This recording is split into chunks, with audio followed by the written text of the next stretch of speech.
नमस्कार। आज के इस क्लास में हम कक्षा सप्तमी के विज्ञान विषय के अध्याय 2 प्राणी में पोषण के एक महत्वपूर्ण टॉपिक मानव में पाचन का अध्ययन करेंगे। पिछले क्लास में भी हमने मानव में पाचन जो तंत्र है उसके दो प्रमुख भागों मुख गुहिका और ग्रसिका, जिसे ग्रास नली भी कहते हैं, इन दोनों का हमने पिछले क्लास में अध्ययन किया था। मुख गुहिका यानी जो मनुष्य के मुख वाला भाग है, जहाँ भोजन को सबसे पहले लिया जाता है और उसके बाद उसको दांतों की सहायता से चबाया जाता है। उसके बाद हमने ग्रसिका का अध्ययन किया, यानी भोजन मुख गुहा से आगे ग्रसने से होता हुआ ग्रसिका में चला जाता है। ग्रसिका का कार्य केवल भोजन को आगे की ओर धकेलना होता है, अर्थात अमाशय में पहुंचाना ही ग्रसिका का मुख्य कार्य होता है। आज हम जो है जिन महत्वपूर्ण जो पाचन तंत्र के अंदर उनका अध्ययन करेंगे, उनमें है अमाशय और क्षुद्रांत्र और बृहदांत्र। इन तीनों अंगों का अध्ययन करने से पहले हम जो पिछले क्लास में हमने जो मुख गुहिका और ग्रसिका पढ़ा था, उनमें से मुख गुहिका संबंधित एक विशेष बात का जो वो दोहरान कर लेते हैं कि मुख गुहिका में जो हमने पिछले क्लास में जो मनुष्य में जो दांतों की व्यवस्था होती है, कृतक, रत्नक, अग्रचर्वणक और चर्वणक, उन दांतों की व्यवस्था के बारे में पढ़ा। उसी संबंधित एक विशेष बात है कि मनुष्य के जीवन में दो बार जो वो दांत आते हैं। पहला जो दांतों का सेट होता है वो शेषका में निकलता है और इस समय जो है वो लगभग 3 वर्ष की आयु तक जो है वो उसके जो दांतों का प्रथम सेट होता है, जिनकी दांतों की संख्या लगभग 20 होती है, वो निकल जाते हैं 3 वर्ष तक। और 8 वर्ष की उम्र, 8 वर्ष तक वो टूट भी जाते हैं। कहने का मतलब है कि दांतों का जो पहला सेट है वो 3 वर्ष तक जो उसके जो दांत हैं वो आ जाते हैं, और वो दांत जो पहला सेट होता है वो दांत 8 वर्ष तक टूटकर जो उनकी जगह दूसरे दांत भी जाते हैं। लेकिन जो पहले जो दांत होते हैं, जो प्रथम सेट के जो दांत होते हैं, जो 8 वर्ष तक की उम्र तक टूट जाते हैं, वो दांत अस्थायी दांत होते हैं। और चूंकि ये शेषकाल में आते हैं, इसलिए इनका नाम जो है वो इनको दूध के दांत भी कहते हैं। और इनकी संख्या कितनी होती है? 20। तो दूध के जो दांत हैं वो 8 वर्ष तक जो है वो आकर वो टूट भी जाते हैं और उनकी जगह दूसरे दांत वो आना प्रारंभ कर देते हैं। दूध के दांत क्या होते हैं? अस्थायी होते हैं, मतलब ये टूट जाते हैं और उनकी जगह दूसरे दांत आ जाते हैं। उसके बाद दूध के दांत के स्थान पर जो दूसरे दांत आते हैं टूटकर, वो दांत क्या होते हैं? स्थायी होते हैं। इन दांतों के टूटने पर ये दांत पुनः दोबारा नहीं आते। और स्थायी जो दांत होते हैं उनकी संख्या वयस्क अवस्था यानी मनुष्य की अवस्था के बाद जो कुल दांत होते हैं स्थायी दांत वो 32 होते हैं।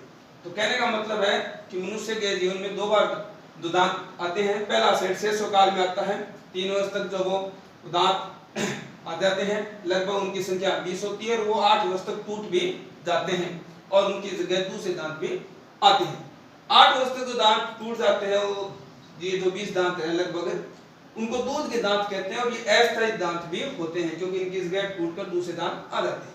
दूसरे जो दांत आते हैं, इनकी जगह की दूध के दांतों की जगह में टूटकर दूसरे दांत आते हैं, वो दांत स्थायी दांत होते हैं और इनकी संख्या जो है वो मनुष्य में कुल 32 होते हैं, जिनके बारे में हम पढ़ चुके हैं।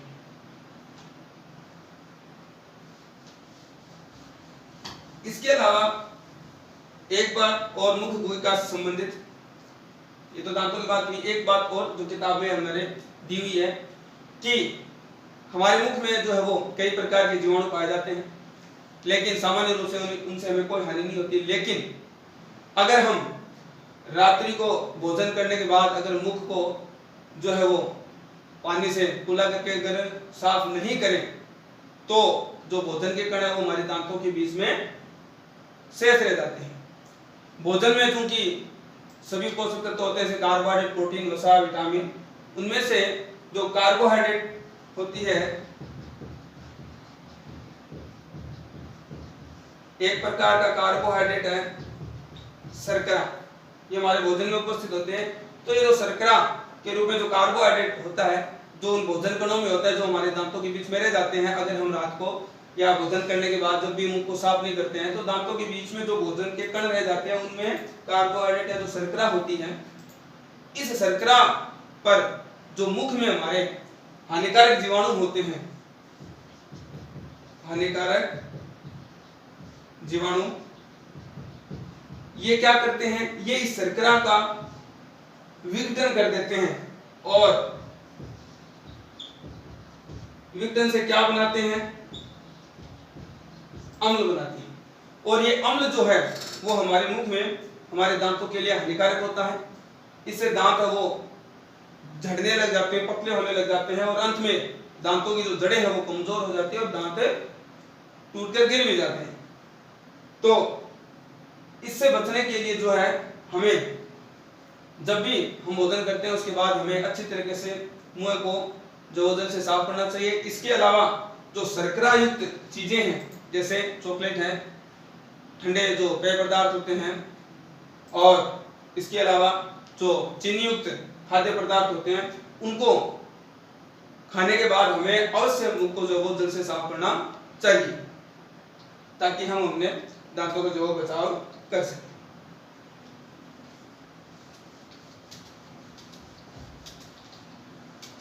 अब हम आज के जो हमारे जो पाचन तंत्र के जो दूसरे भाग है यानी कि मुख, गुहा और ग्रसिका के बाद वाले यानी अमाशय और क्षुद्रांत्र और बृहदांत्र, इसके अलावा जो है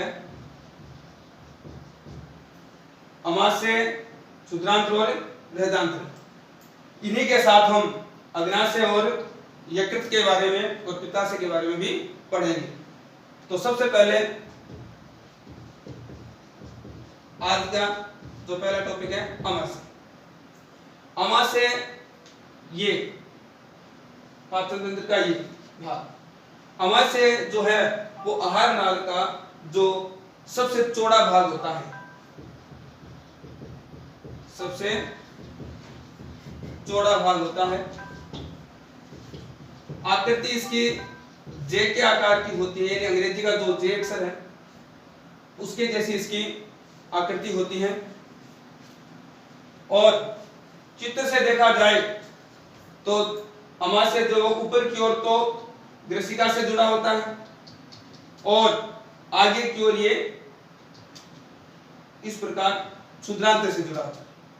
अमाशय जो है वो ऊपर की ओर ग्रसिका से और नीचे की ओर जो है वो क्षुद्रांत्र से जुड़ा होता है। अमाशय ऊपर की ओर ग्रसिका से तथा नीचे की ओर क्षुद्रांत्र, जिसे हम छोटी आंत भी कहते हैं, से जुड़ा होता है। अमाशय जो है उसमें ग्रसिका से जो है वो अमाशय में भोजन आता है और अमाशय में जो भोजन का पाचन होता है उसके पश्चात भोजन छोटी आंत में जाता है।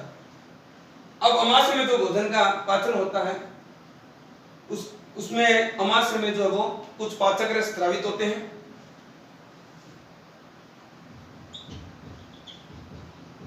अमाशय की भित्ति यानी अमाशय की जो भित्ति यानी अमाशय की जो सतह होती है, उस सतह से अमाशय की भित्ति से श्लेष्मा यानी एक चिकना पदार्थ होता है,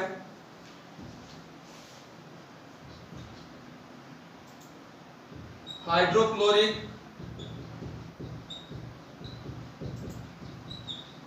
अम्ल, जिसको हम शॉर्ट में HCl भी कहते हैं, तथा इसके अलावा अमाशय में जो श्लेष्मा, हाइड्रोक्लोरिक अम्ल और कुछ पाचक रस स्रावित होते हैं।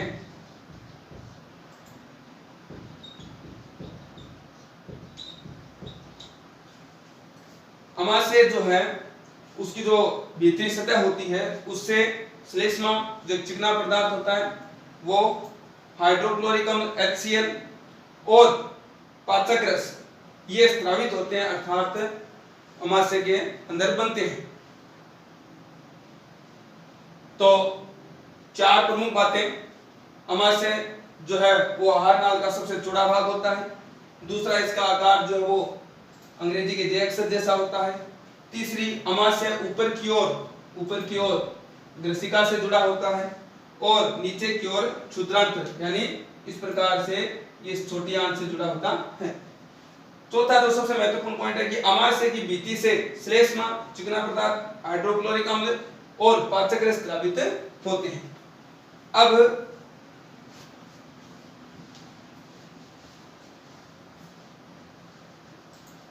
ये जो चौथे पॉइंट हमने पढ़ा कि अमाशय की भित्ति से श्लेष्मा जो चिकना पदार्थ होता है ये स्रावित होता है। ये क्या करता है, पांच पॉइंट पढ़ते हैं। श्लेष्मा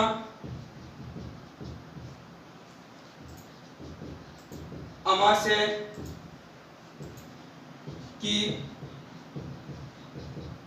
सुरक्षा करती है, अर्थात जो भीतरी सतह होती है उसको चिकना बनाकर जो है वो श्लेष्मा अमाशय की भीतरी सतह की सुरक्षा करती है।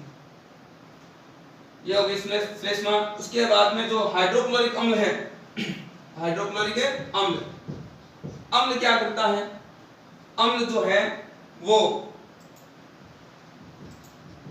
अमाशय में आए हुए अमाशय में भोजन के साथ आए हुए हानिकारक जीवाणुओं को नष्ट कर देता है।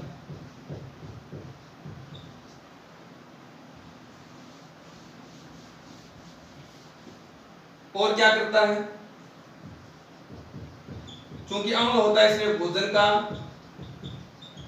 माध्यम अम्लीय बना देता है। यानी जो अमाशय में जो अम्ल स्रावित होता है, जिसको अभी चौथे पॉइंट में बताया था हाइड्रोक्लोरिक अम्ल, वो अम्ल क्या करता है कि जो भोजन आता है कहां से, ग्रसिका से होता हुआ अमाशय में जो भोजन आता है उस भोजन के साथ जो भी हानिकारक जीवाणु होते हैं उन हानिकारक जीवाणुओं को ये हाइड्रोक्लोरिक अम्ल नष्ट कर देता है। और क्योंकि ये अम्ल होता है इसलिए भोजन का जो माध्यम है वो भी कैसा हो जाता है, अम्लीय हो जाता है, क्योंकि हमें भोजन मिल जाता है। इस भोजन के माध्यम के अम्लीय होने से क्या होता है कि जो पाचक रस है, पाचक रस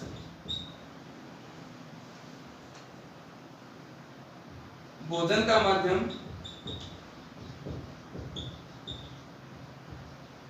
अम्लीय होने से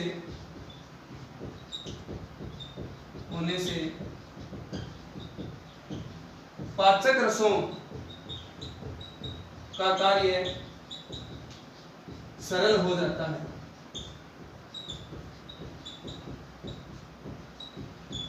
यानी कि जो हमने चौथे पॉइंट 3 बातें पढ़ी थी कि अमाशय की आंतरिक सतह से 3 पदार्थ स्रावित होते हैं। नंबर 1 श्लेष्मा जो कि अमाशय की भीतरी सतह की सुरक्षा करती है। नंबर 2 अम्ल, हाइड्रोक्लोरिक अम्ल वो अम्ल क्या करता है कि भोजन के साथ आए हुए हानिकारक जीवाणुओं को नष्ट कर देता है। जो भोजन ग्रसिका से मासी में आता है उस भोजन के साथ आए हुए हानिकारक जीवाणुओं को नष्ट कर देता है। और क्या करता है कि जैसे ये भोजन में जो ये अम्ल बनता मिलता है तो भोजन का माध्यम अम्लीय हो जाता है। अब भोजन का माध्यम अम्लीय होने से जो तीसरे पदार्थ होने पड़े थे, कौन से? पाचक रस, मासिक भित्ति में श्लेष्मा, हाइड्रोक्लोरिक अम्ल और तीसरे पाचक रस भी स्रावित होते हैं। तो भोजन का माध्यम जब अम्लीय हो जाता है तो उन पाचक रसों का कार्य क्या होता है? भोजन का पाचन करना। तो उन पाचक रसों का जो कार्य है वो भोजन का माध्यम अम्लीय होने से सरल हो जाता है, अर्थात इन पाचक रसों के द्वारा जो पाचन का कार्य किया जाएगा आमाशय में वो कार्य सरल हो जाएगा, अर्थात पाचक रसों को अपना कार्य है वो करने में सरलता होगी। किसके कारण? भोजन का माध्यम अम्लीय होने के कारण। और अम्लीय माध्यम किसके कारण होता है? हाइड्रोक्लोरिक अम्ल के द्वारा।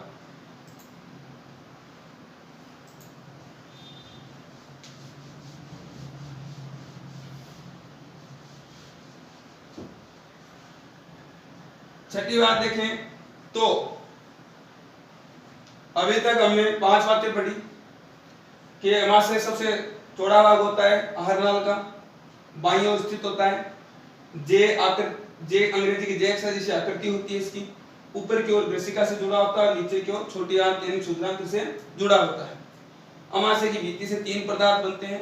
श्लेष्मा जो आमाशय की भित्ति सतह की सुरक्षा प्रदान करती है, एक चिकना पदार्थ होता है। नंबर 2 हाइड्रोक्लोरिक अम्ल जो कि ग्रसिका से जो भोजन आता है उसके साथ जो हानिकारक जीवाणु आते हैं उनको नष्ट कर देता है और भोजन का माध्यम को अम्लीय बनाता है।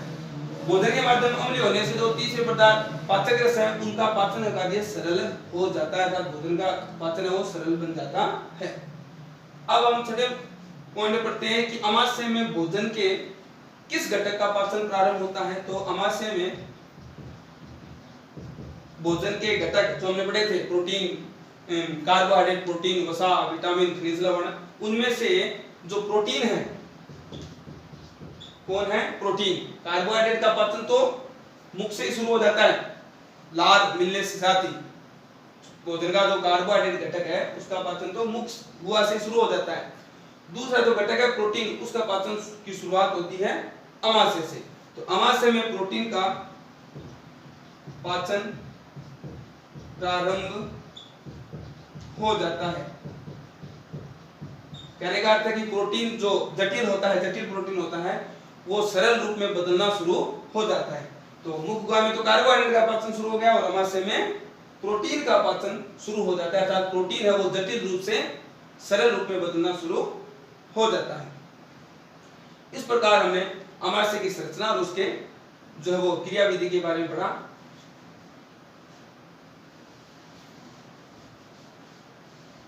अब आमाशय जो अभी हमने पढ़ा उससे संबंधित जो है कुछ रोचक तथ्य किताब में दे रखे हैं कि चित्र में देखते हैं तो ये जो ग्रसिका है ये भोजन नली की भाग है और इसके पास में ये एक नलिका जैसी संरचना और दिख रही है।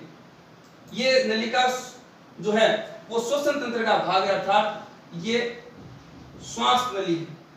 क्या है? श्वास नली। अब इस चित्र को देखने से ये लगता है कि यहाँ पर ये दोनों नलियां जो वो एक नली के रूप में हैं। कहने का मतलब है कि मुख गुहा के बाद में जो ग्रसनी होती है, ग्रसिका से पहले का जो भाग होता है और मुख गुहा के बाद का भाग, पाचन तंत्र में मुख गुहा के बाद का भाग और ग्रसिका से पहले का बीच का जो भाग होता है उसे ग्रसनी कहते हैं। ग्रसनी के 3 भाग होते हैं। ग्रसनी का जो भाग नाक से जुड़ा होता है या नासा छिद्रों से जुड़ा होता है उसे नासा ग्रसनी कहते हैं। जो भाग मुख से जुड़ा होता है ग्रसनी का उसे मुख ग्रसनी कहते हैं और जो भाग कंठ में होता है ग्रसनी का उसे कंठ ग्रसनी कहते हैं। तो चित्र से देखने पर देखिए कि नासा ग्रसनी और ये जो मुख ग्रसनी है ये दोनों ही जो भाग है वो यहाँ पर आकर जो वो एक नली के रूप में हो रहे हैं, अर्थात नाक के द्वारा जो हम ऑक्सीजन लेंगे वो भी इस ग्रसनी से होकर जाएगी और मुख के द्वारा जो हम भोजन निगलेंगे वो भी इसी नली से होकर जाएगा। किससे? ग्रसनी से। तो ग्रसनी के तीन भाग हैं, नासा ग्रसनी, मुख ग्रसनी और कंठ ग्रसनी। मुख नासा ग्रसनी से तो ऑक्सीजन आएगी, ठीक है, और मुख के बाद में मुख ग्रसनी से भोजन आएगा। तो यहाँ पर ये जो ग्रसनी है, यहाँ दोनों नासा ग्रसनी और मुख ग्रसनी दोनों नलियां जो है वो एक नली के रूप में हो जाती है। इसके बाद जो है वो दो भागों में बढ़ जाती है, एक और तो श्वास नली चलती है और दूसरी ओर भोजन नली का भाग यानी ग्रसिका। ये जो श्वास नली है, ये श्वास नली आगे की ओर लंबी है, जो श्वसन तंत्र में दिखाई देगी, क्योंकि ये पाचन तंत्र है चित्र इसलिए इसमें स्पष्ट नहीं दिख रही है, लेकिन फिर भी जब ये श्वास नली जो वो पूरी लंबाई में चलती है, किसके साथ? भोजन नलिका का जो भाग है ग्रसिका, इसको भोजन नली भी कहते हैं, इसके साथ साथ चलती है। यहाँ ये दोनों नलियां क्या होगी? अलग अलग होगी। तो जब हम श्वास लेते हैं तो नाक के द्वारा ऑक्सीजन आती है और वो इस नासा ग्रसनी से होती हुई मुख ग्रसनी और उसके बाद कंठ ग्रसनी से होती हुई कहां चली जाती है? श्वास नली में। ध्यान से देखिए कि जब हम श्वसन क्रिया करते हैं, श्वास लेते हैं, भोजन नहीं, श्वास लेते हैं, उस समय ऑक्सीजन आती है, वो सबसे पहले जाएगी नासा ग्रसनी में, उसके बाद जाएगी मुख ग्रसनी में, उसके बाद कंठ ग्रसनी और कंठ ग्रसनी बाद में श्वसन तंत्र में ऑक्सीजन चली जाती है। और जब हम भोजन करते हैं उस समय मुख गुहिका से भोजन आता है और वो मुख ग्रसनी से होकर कंठ ग्रसनी से होकर जो है वो इस भोजन नलिका में चला जाता है। तो यहाँ जो है वो दोनों नलियां चूंकि एक ही है, ग्रसनी में भोजन नली और श्वास नली, भोजन नली और श्वास नली, ये दोनों यहाँ पर जो है वो एक नली के रूप में है। कहां पर? ग्रसनी में। तो यहाँ जो है वो भोजन और जो भोजन के कारण जो ऑक्सीजन आती है वो एक साथ आते हैं। तो फिर ये जो है वो भोजन के कारण तो भोजन नली में जाने चाहिए और ऑक्सीजन कहाँ जानी चाहिए? श्वास नली में। तो इन दोनों को अलग अलग जो है वो करने का कार्य है या इस प्रकार की व्यवस्था करने का कार्य है जो है वो यहाँ पर एक मोसल संरचना पाई जाती है, एक ढक्कन पाया जाता है, जिससे हम जो है वो एपिग्लोटिस कहते हैं। एपिग्लोटिस ये ढक्कन जैसा होता है। ये ढक्कन यहाँ लगा होता है किस पर? श्वास नली और भोजन नली, इन दोनों जो सांस चलती है वहां पर तो प्रारंभ में जो ढक्कन लगा होता है। और एक एपिग्लोटिस जो ढक्कन जैसी संरचना होती है, क्या करती है कि जब हम भोजन निगलते हैं तब ये ढक्कन जो है वो किस पर लग जाता है? श्वास नली पर, और भोजन नली खुल जाती है और यहाँ ग्रसनी से भोजन जो है वो ग्रसिका से तो अमाशय में चला जाता है।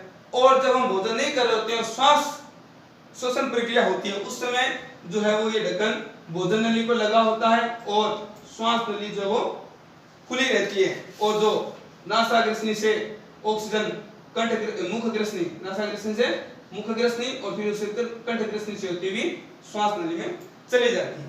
कहने का मतलब है कि एपिग्लोटिस जो है वो जब हम भोजन कर रहे होते हैं तब श्वसन नली पर जो श्वास नली पर है वो ढक्कन का कार्य करती है और भोजन नली खुल जाती है और भोजन है वो भोजन नली में चला जाता है।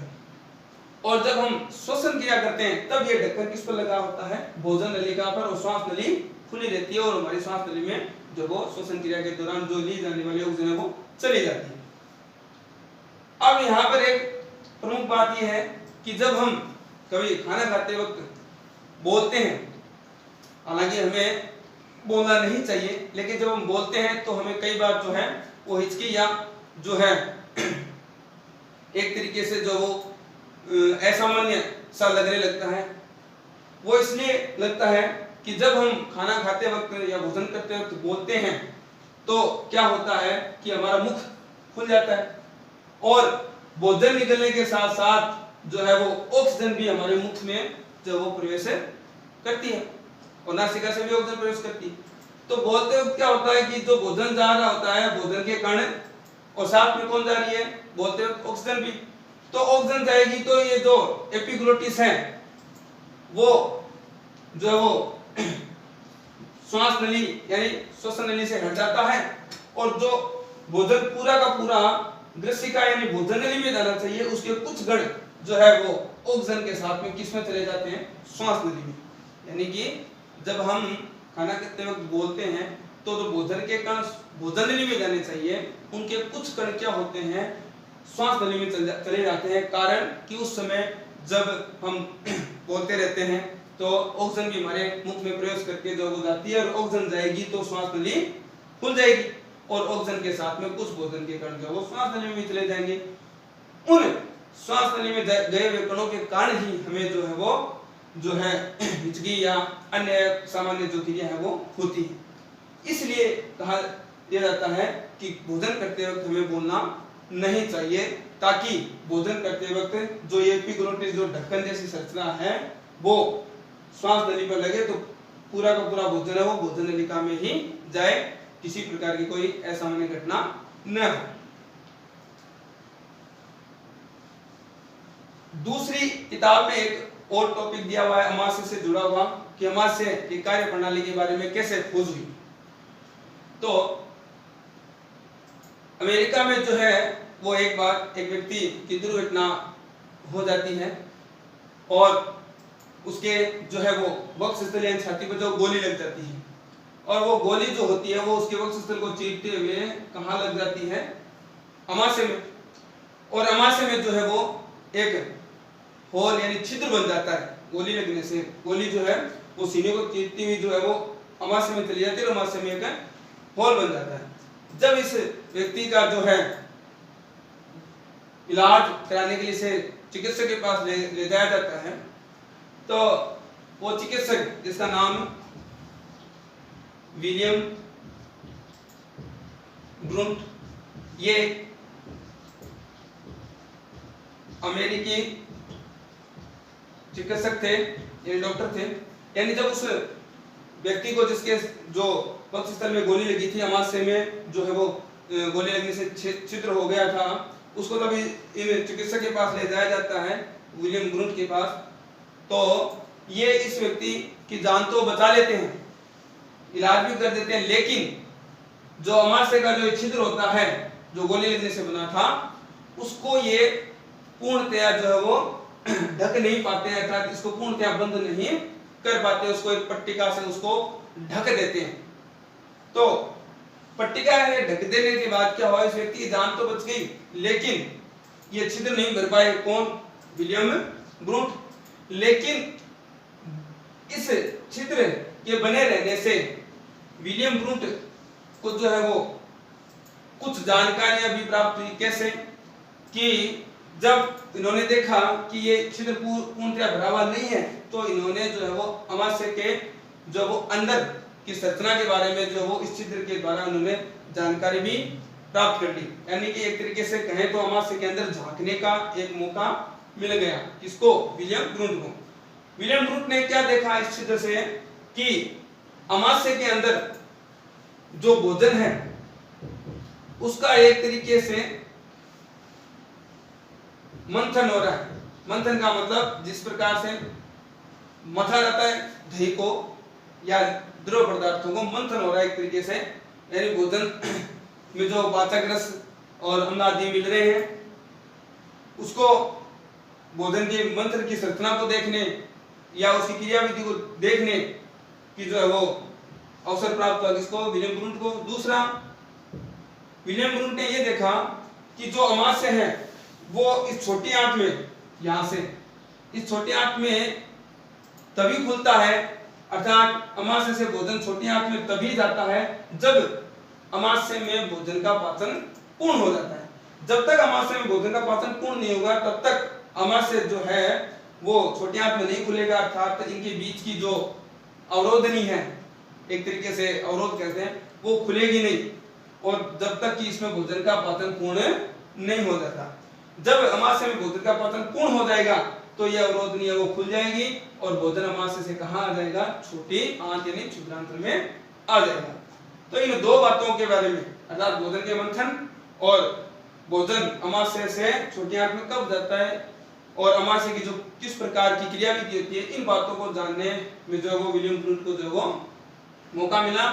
किसके कारण, इस छिद्र के रह जाने के कारण। तो एक अजीब सी जो घटना लगती है, लेकिन इसके द्वारा जो वो अमाशय की संरचना के बारे में विलियम ब्रुंट को जानकारी प्राप्त हुई।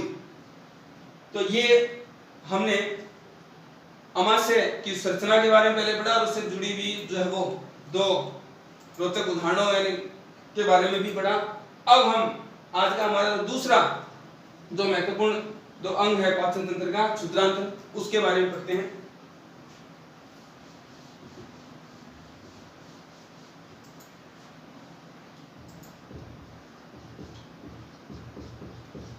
क्षुद्रांत जिसे हम छोटी आंत भी कहते हैं। आहार नाल का सबसे जो है लंबा भाग, एक तरीके से बड़ा भाग भी कह सकते हैं, लगभग 7.5 मीटर लंबी होती है। नाम छोटी आंत कहा जाता है लेकिन होता सबसे बड़ा भाग है। लंबाई इसकी 7.5 मीटर लंबी होती है।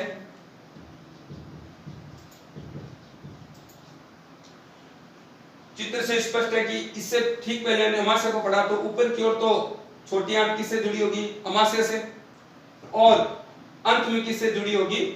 बड़ी आंत यानी बृहदांत्र से। तो ऊपर की ओर अमाशय से तथा नीचे की ओर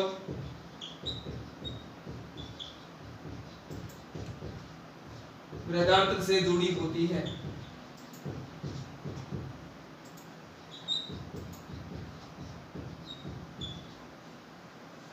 जो क्षुद्रांत जिसे छोटी आंत कहते हैं वो ऊपर की ओर अमाशय से और नीचे की ओर बृहदांत्र से जुड़ी होती है। इसके अलावा जो है वो छोटी आंत से दो प्रमुख ग्रंथियां, जो हमने पाचन तंत्र के शुरुआती जो कालांश में पढ़ा था कि पाचन तंत्र जो है वो आहार नाल और उससे संबंधित ग्रंथियों से मिलकर बना होता है। तो उन ग्रंथियों में से जो यकृत और अग्नाशय, ये दो ग्रंथियां भी जो वो छोटी आंत से जुड़ी होती हैं और अपने द्वारा बनाए गए जो स्त्राव होते हैं, एक तरीके से हम कहें पाचक रस होते हैं, उन पाचक रसों को यकृत और अग्नाशय वो किस में जो है वो छोड़ते हैं या किसको देते हैं? छोटी आंत।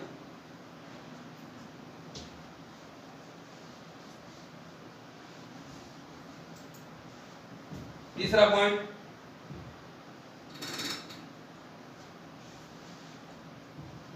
क्षुद्रांत से यकृत और अग्नाशय नामक दो ग्रंथियां जुड़ी होती है। अब यहां जो यकृत और अग्नाशय जो ग्रंथियां छोटी आंत से जुड़ी होती है, अब उनमें से हम इन दोनों के बारे में भी कुछ अध्ययन करते हैं कि यकृत क्या करता है? यकृत पित्रस का निर्माण करता है। किसका निर्माण करता है? पित्रस का। ये जो संरचना है यकृत, जो हमारी पाचन तंत्र में जो है वो दाईं ओर, इधर अमाशय के ठीक जो है वो दाईं ओर पाया जाता, दाईं ओर स्थित होता है। और यकृत जो होती है वो शरीर की सबसे बड़ी पाचक ग्रंथि होती है। मानव शरीर की सबसे बड़ी पाचक ग्रंथि कौन होती है? यकृत। यकृत किसका निर्माण करता है? पित्रस का। किसका निर्माण करेगा? पित्रस का। और वो पित्रस जो है वो इस यकृत में बनेगा और इस यकृत के पास में स्थित होता है पित्ताशय।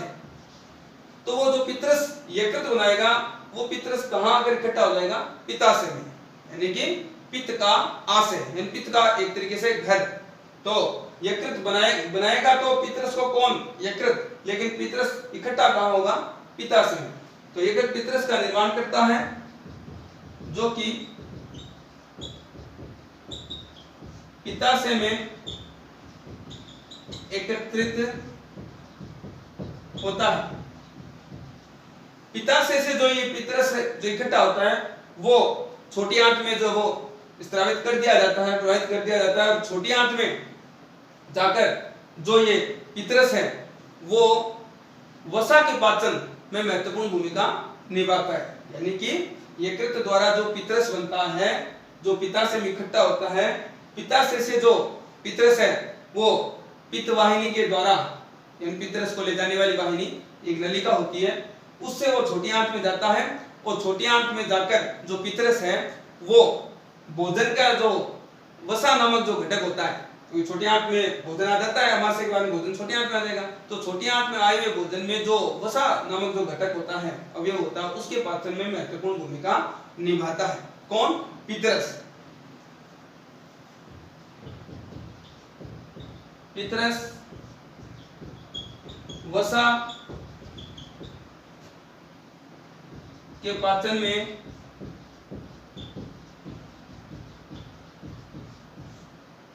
महत्वपूर्ण भूमिका निभाता है। अब हम बात करते हैं दूसरी ग्रंथि जो छोटी आंत यानी क्षुद्रांत से जुड़ी होती है, अग्नाशय के बारे में।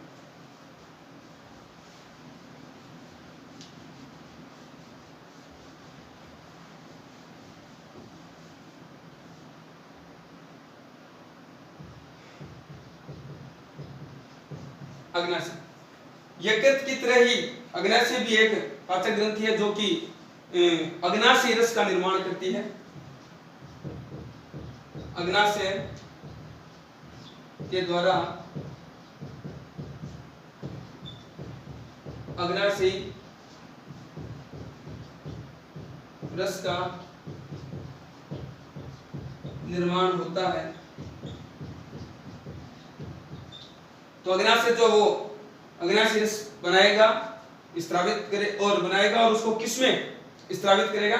छोटी आंत में। जिस प्रकार से यकृत ने पितरस बनाया था तो पित्ताशय में इकट्ठा हुआ था, और पित्ताशय से वो पितरस कहाँ गया था? छोटी आंत में, और छोटी आंत में आकर उसने वसा के पाचन में महत्वपूर्ण भूमिका निभाई। इसी प्रकार ये अग्नाशय के द्वारा भी जो अग्नाशय रस बनेगा वो किस में आ जाएगा? छोटी आंत में। और छोटी आंत में आकर जो है वो किसका पाचन करेगा? जिस प्रकार पहले पितरस ने तो वसा का पाचन किया था, यहाँ अग्नाशय जो है, अग्नाशय जिसके द्वारा अग्नाशय रस का जो वो निर्माण होता है, वो अग्नाशय रस प्रोटीन व कार्बोहाइड्रेट के पाचन में भूमिका निभाता है।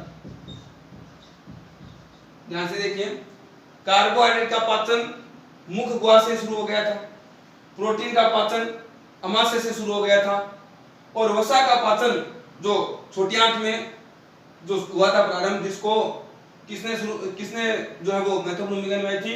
यकृत के द्वारा बने हुए पितरस ने, जो पित्ताशय में इकट्ठा हुआ था, और पित्ताशय से पितरस कहाँ आया था? छोटी आंत में। उसने वसा के पाचन में महत्वपूर्ण भूमिका निभाई थी। तो कार्बोहाइड्रेट का मुख गुहा में पाचन शुरू हुआ, अमाशय में प्रोटीन का पाचन शुरू हुआ, छोटी आंत के जो ऊपरी भाग है वहां पर पितरस के द्वारा जो है वो वसा का पाचन शुरू हुआ। अब जो अग्नाशय रस है, अग्नाशय के द्वारा बने हुए वो अग्नाशय रस छोटी आंत में आकर किनके पाचन में महत्वपूर्ण भूमिका निभाते हैं? प्रोटीन और कार्बोहाइड्रेट के। क्योंकि यहाँ पर तो केवल शुरुआत होती है, कार्बोहाइड्रेट की मुख गुहा में पाचन की शुरुआत होती है, और अमाशय में भी प्रोटीन की पाचन की शुरुआत होती है। उसके बाद जो है वो प्रोटीन और कार्बोहाइड्रेट का आगे का जो पाचन है वो किस में होता है? क्षुद्रांत में। यहाँ केवल जो वो शुरुआत होती है। तो अग्नाशय रस प्रोटीन और कार्बोहाइड्रेट के पाचन में महत्वपूर्ण भूमिका निभाते हैं। इस प्रकार जो है वो छोटी आंत के जो ऊपरी भाग है, क्योंकि छोटी आंत बहुत लंबी होती है, लगभग 7.5 मीटर, जैसा कि मैंने आपको पहले बताया था, तो छोटी आंत के ऊपरी भाग में तो वसा का जो पाचन है उसमें महत्वपूर्ण भूमिका निभाता है यकृत के द्वारा बना हुआ पितरस, और कार्बोहाइड्रेट और प्रोटीन के पाचन में महत्वपूर्ण भूमिका निभाता है अग्नाशय के द्वारा बना हुआ अग्नाशयी रस। तो एक तरीके से देखा जाए तो छोटी आंत के जो है वो प्रारंभिक भाग में वसा, प्रोटीन और कार्बोहाइड्रेट इनका पाचन जो है वो होता है। अब यहाँ चूंकि प्रोटीन कार्बोहाइड्रेट और वसा का पूर्ण पाचन नहीं होता। आंशिक पचे जो भोजन है फिर वो छोटी आंत के ऊपरी भाग से होता हुआ जो है वो अंतिम भाग यानी छोटी आंत में नीचे की ओर पहुंचता है, और छोटी आंत में जो है वो खुद के पाचक रस भी स्रावित होते हैं अर्थात बनते हैं। छोटी आंत में यकृत के द्वारा पित्तरस भी आता है और अग्नाशय के द्वारा अग्नाशयी रस भी आता है, लेकिन छोटी आंत के खुद के भी पाचक रस होते हैं जो कि भोजन का पाचन करते हैं। तो छोटी आंत के ऊपरी भाग में जो है वो तो यकृत के द्वारा बना हुआ जो पित्तरस होता है वो वसा का पाचन करता है, और अग्नाशय के द्वारा जो अग्नाशयी रस है वो प्रोटीन और कार्बोहाइड्रेट का पाचन करते हैं। लेकिन यहाँ जो है वो इनका पाचन पूर्ण नहीं होता, क्या होता है, आंशिक पाचन होता है। फिर आंशिक पचा हुआ भोजन छोटी आंत के ऊपरी भाग से होता हुआ जो उसके बाद यानी नीचे के भाग में पहुंचता है, तो वहां क्या होता है कि जो क्षुद्रांत्र होते हैं उसके खुद के पाचक रस होते हैं, वो फिर जो है वो प्रोटीन, कार्बोहाइड्रेट और वसा इन तीनों का आगे का पाचन का कार्य है वो करते हैं।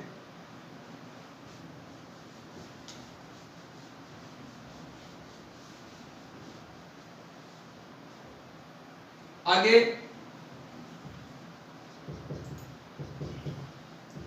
आंशिक पचा हुआ भोजन क्षुद्रांत्र के नीचे वाले भाग में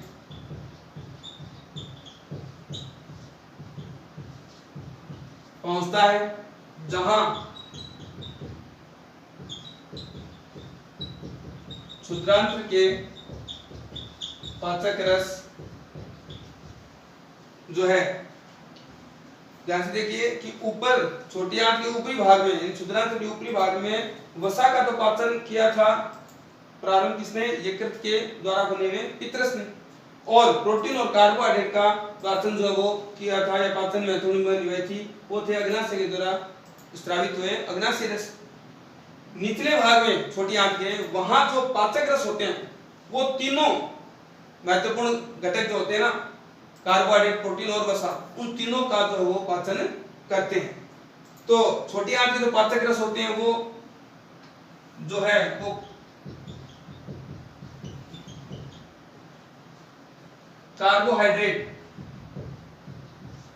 कार्बोहाइड्रेट को जो है वो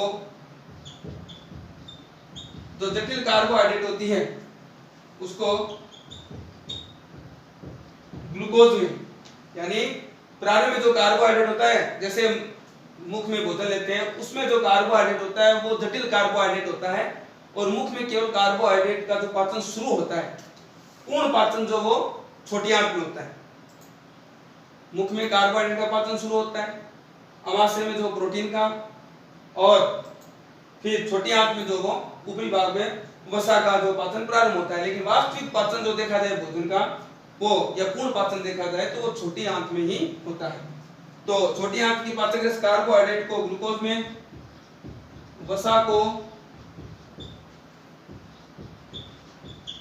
वसीय अम्ल व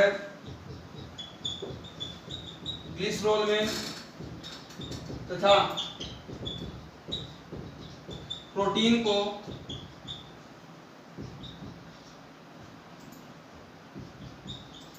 एमिनो अम्ल में बदल देते हैं। यानी कि छोटी आंत का जो अंतिम भाग है उसमें जो वो कार्बोहाइड्रेट, प्रोटीन और वसा का जो है वो लगभग पूर्ण पाचन होता है, और उस पूर्ण पाचन के परिणाम स्वरूप जो कार्बोहाइड्रेट है वो उसका पाचन होकर उसका सरलतम रूप यानी ग्लूकोज में बदल जाता है। वसा जो है वो वसीय अम्लों व ग्लिसरॉल में बदल जाती है, ये सरल वसा है, और उसके बाद में प्रोटीन जो है वो अमीनो अम्ल में बदल जाता है। इस प्रकार से छोटी आंत के अंतिम भाग में है वो भोजन का जो है वो महत्वपूर्ण घटक है, उनका पाचन लगभग पूर्ण होता है। अब जो है शेष जो बिना पचा हुआ भोजन होता है वो छोटी आंत से कहाँ चला जाता है, यानी क्षुद्रांत्र से कहाँ चला जाता है, बृहदांत्र में। तो अब हम जो है वो अगला महत्वपूर्ण टॉपिक जो है या अगला महत्वपूर्ण जो भाग है बृहदांत्र, उसके बारे में अध्ययन करते हैं।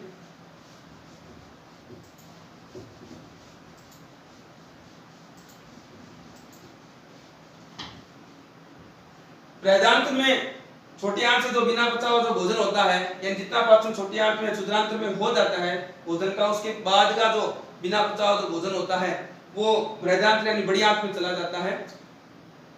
उससे पहले हम जो क्षुद्रांत्र है उसमें भोजन का पाचन तो हो जाता है, उसके बाद एक महत्वपूर्ण कार्य और होता है भोजन का अवशोषण या पोषक तत्वों का अवशोषण। उसको देखते हैं। क्षुद्रांत्र में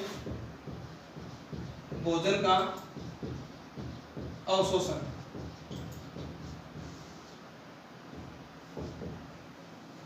अभी हमने पढ़ा कि छोटी आंत यानी क्षुद्रांत्र में प्रोटीन, कार्बोहाइड्रेट, वसा, इनका जो है वो लगभग पाचन जो है वो पूर्ण हो जाता है।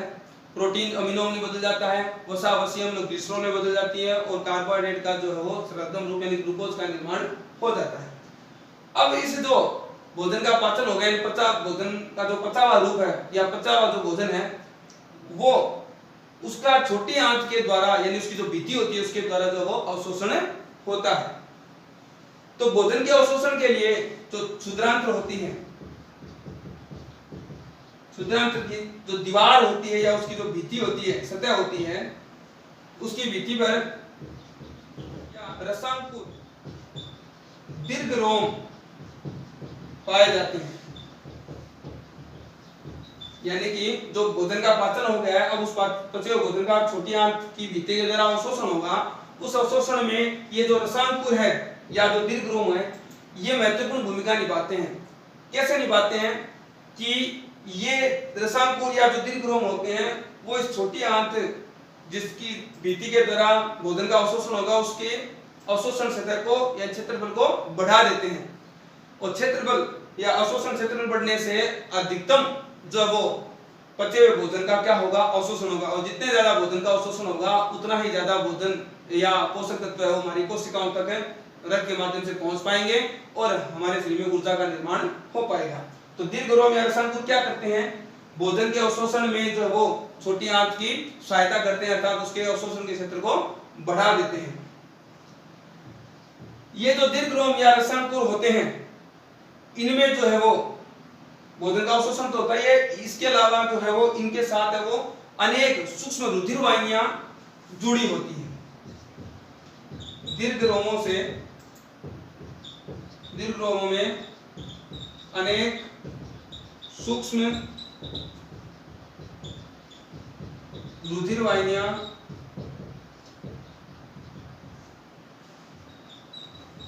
जुड़ी होती है। यानी कि भोजन का अवशोषण तो छोटी आंत की भित्ति के द्वारा जो रसांकुर दीर्घ रोम होते हैं इनके द्वारा जो भोजन के पोषक तत्वों का अवशोषण हो जाता है। तो अब जो भोजन का जो अवशोषित भाग है वो जो है वो शरीर की प्रत्येक कोशिका में जाएगा, लेकिन किसके माध्यम से जाएगा, रक्त के माध्यम से। तो वो जो रक्त जो है वो किस में होता है, रुधिर वाहिनियों में होता है। और ये रुधिर वाहिनियां किससे जुड़ी होती है, दीर्घ रोमों से। तो जो जिस भोजन या जिस पचे भोजन या पोषक तत्वों का अवशोषण दीर्घ रोम के द्वारा होगा वो पोषक तत्व दीर्घ रोमों से होते हुए या दीर्घ रोमों से जुड़ी हुई रुधिर वाहिनियां जिनमें कि कौन प्रवाहित होता है, रुधिर, उसमें चला जाएगा। और फिर वो जो रुधिर है वो उन पोषक तत्वों को शरीर की प्रत्येक कोशिका तक पहुंचा देगा। इस प्रकार शरीर की प्रत्येक कोशिका तक जो है वो पोषक तत्व पहुंच जाएंगे और पोषक तत्व पहुंचने के बाद शरीर की प्रत्येक कोशिका में जब पोषक तत्व पहुंच जाते हैं तो जब हम श्वसन क्रिया करते हैं तो हमारे शरीर में जो है वो रक्त के साथ में ऑक्सीजन भी शरीर की प्रत्येक कोशिका तक जाती है। तो रक्त के द्वारा ही शरीर की प्रत्येक कोशिका में पोषक तत्व जाते हैं और रक्त के द्वारा ही जो है वो शरीर की प्रत्येक कोशिका में ऑक्सीजन भी जाती है। वो ऑक्सीजन क्या करती है, वो ऑक्सीजन जाकर शरीर की प्रत्येक कोशिका में जो पोषक तत्व पहुंचे हैं रक्त के माध्यम से उन पोषक तत्वों का वो ऑक्सीजन क्या कर देती है, ऑक्सीकरण। और उस ऑक्सीकरण के परिणाम स्वरूप जो है हमारे शरीर में जल, ऊर्जा और कार्बन डाइऑक्साइड का निर्माण होता है। और इसमें जो कार्बन डाइऑक्साइड है उसको तो शरीर से बाहर निकाल दिया जाता है, और जो ऊर्जा है वो हमारे शरीर के जितनी भी क्रियाएं हैं उनको करने में काम में आ जाती है।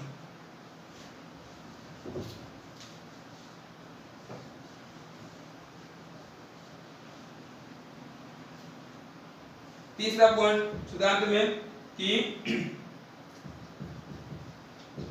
रुधिर के द्वारा पचे हुए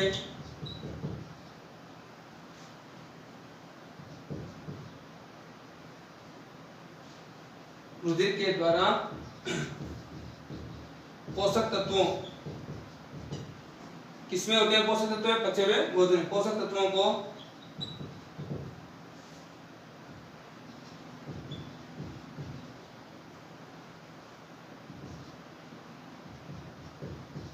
शरीर की कोशिकाओं तक पहुंचाया जाता है।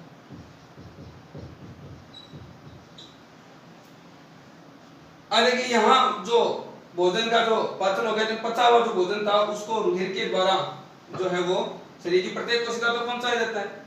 अब यहाँ भोजन का जो वो पाचन हुआ था, भोजन का जटिल रूप किसमें बदल गया था? सरल रूप में। उसके बाद जब वो सरल जो भोजन है या भोजन के पोषक तत्वों का जो सरल रूप है पोषक तत्वों का, वो जब कोशिकाओं में पहुंचते हैं तो वहां जाकर पुनः जो है दूसरे प्रकार के जटिल पदार्थों का निर्माण होता है। उस क्रिया को कहते हैं स्वांगीकरण। ठीक है, पाचन का मतलब तो हो गया भोजन के जटिल पोषक तत्वों का सरल पोषक तत्वों में बदलना, जो कि हमने पाचन तंत्र में पढ़ा। और जब भोजन का पाचन हो गया था, पचा भोजन था, सरल पोषक तत्व थे, वो जब रुधिर के द्वारा शरीर की प्रत्येक कोशिका में पहुंच जाते हैं तो वहां पर पुनः उन सरल पदार्थों से जटिल पदार्थों का निर्माण होता है। उस क्रिया को कहते हैं स्वांगीकरण। तो दोनों एक दूसरे के विपरीत है कि पाचन में तो जटिल पदार्थों से सरल पदार्थों का निर्माण होता है, और जो स्वांगीकरण है उसमें सरल पदार्थों से जटिल पदार्थों का निर्माण होता है। तो कोशिकाओं में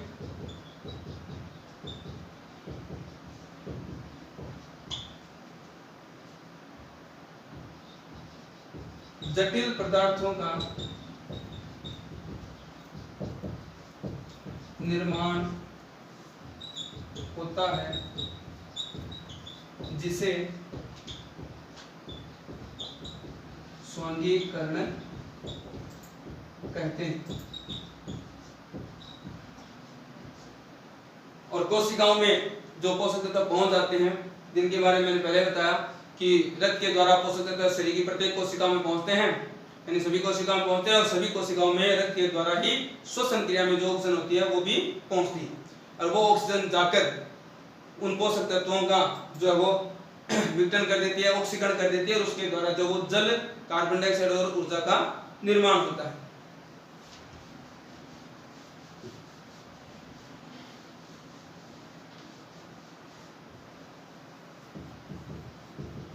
शरीर की कोशिकाओं में स्थित पोषक तत्वों का ऑक्सीजन के द्वारा ऑक्सीकरण होता है, जिससे ऊर्जा, जल व कार्बन डाइऑक्साइड का निर्माण होता है।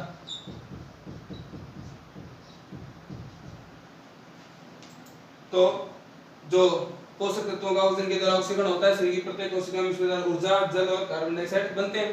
कार्बन डाइऑक्साइड को वो शरीर से उत्सर्जित कर दिया जाता है। ऊर्जा शरीर की जो जितनी भी गतिविधियां उनको करने में जो वो काम में ले जाती है। इसी प्रकार से जल का भी शरीर में अगर जितना उपयोग होता है उतना उपयोग किया जाता है, उसके बाद में अवशिष्ट पदार्थ जो मूत्र है उसके द्वारा शरीर से बाहर निकाल दिया जाता है।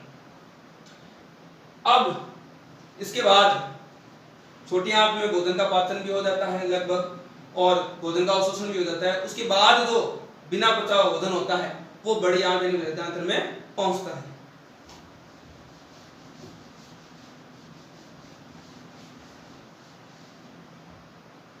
तीसरा प्रमुख भाग पाचन तंत्र का बृहदांत्र। बृहदांत्र की जो लंबाई है वो लगभग 1.5 मीटर 1.5 मीटर के लगभग जो है वो होती है। और ये बड़ी आंत भी इसे कहते हैं। बृहदांत्र इसलिए कहते हैं क्योंकि ये लंबाई में तो छोटी आंत से कम होती है, लेकिन इसका जो व्यास है चौड़ाई है वो छोटी आंत से जो है वो ज्यादा होता है, इसलिए इसको बृहदांत्र भी कहते हैं। लगभग जो है वो ये 1.5 मीटर के लगभग इसकी जो वो लंबाई होती है। छोटी आंत से जो बिना पचा हुआ भोजन जो बड़ी आंत में पहुंचता है उसमें से जो जल, खनिज लवण आदि का अवशोषण बड़ी आंत में या बृहदांत्र भी कहते हैं, बृहदांत्र में होता है। यानी कि अधिकतम पाचन तो पचे हुए भोजन का अवशोषण छोटी आंत में हो जाता है, शेष जो भोजन बिना पचा भोजन बड़ी आंत में जाता है उसमें से जल का और खनिज लवणों का अवशोषण है वो बड़ी आंत में यानी बृहदांत्र में होता है। इसके बाद में जिस भोजन का भाग का पाचन नहीं होता है यानी जो शरीर के लिए अनावश्यक होता है उसको अवशिष्ट पदार्थ जो होता है वो बृहदांत्र के बाद में मलाशय में आकर इकट्ठा हो जाता है।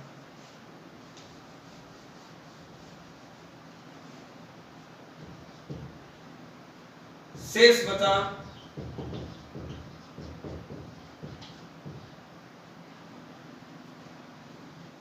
बचा अपचित भोजन मलाशय में एकत्रित हो जाता है। मलाशय से समय समय पर इस